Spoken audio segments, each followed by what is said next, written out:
Hello, today is all about The Elder Scrolls Online.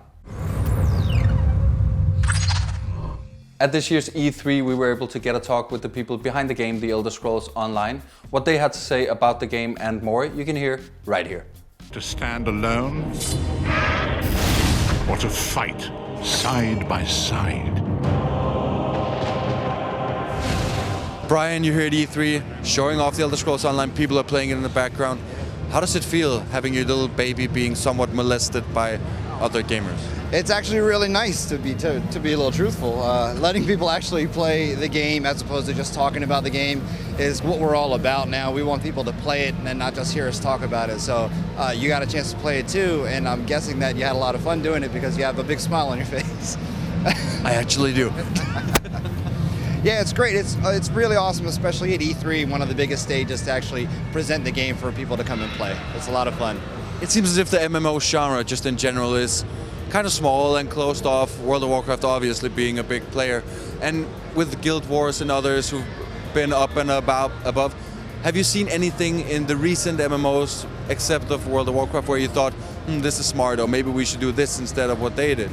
Well, we look at the genre, not only MMOs, but RPGs mainly is what we're focusing a lot of attention, as well as first-person shooters for the competitive market.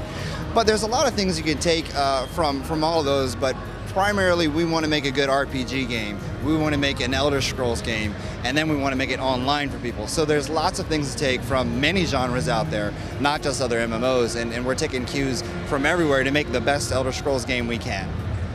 What to you justifies that there's space enough for one more MMO, just in general? I think the thing that justifies having another Elder Scrolls game is that it is an online game. I saw many times when I would be playing Skyrim or Oblivion when on my Xbox, people would sign in.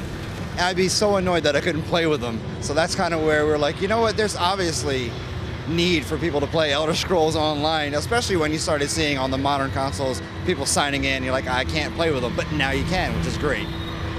Was there any features in the game where you're like, okay, dungeons, we need to have that, bum, bum, bum.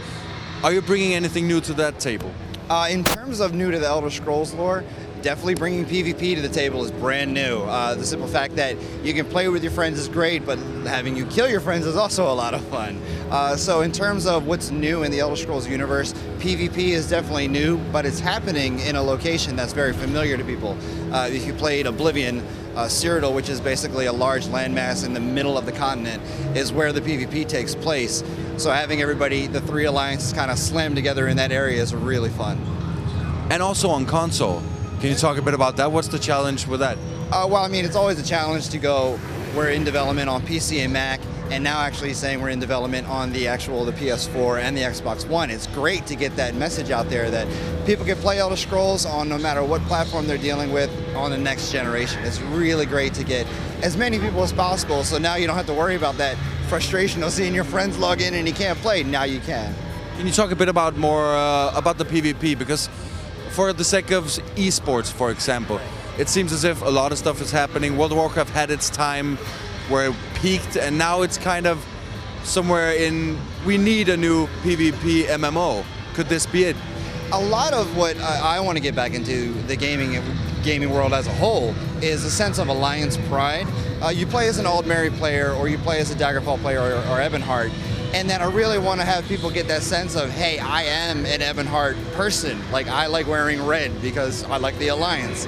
And the way that the PvP works, it kind of sets it up where you fight for your Alliance in this huge war in Cyrodiil. And I think that's what's missing out there nowadays, a sense that, if you're Aldmeri and I'm Aldmeri, we kind of have like a little thing in common where we can pass in the street and give each other a thumbs up type of thing. I want to get that back out there. Or maybe you're gonna get shot by the Bloods because you're wearing Crips color.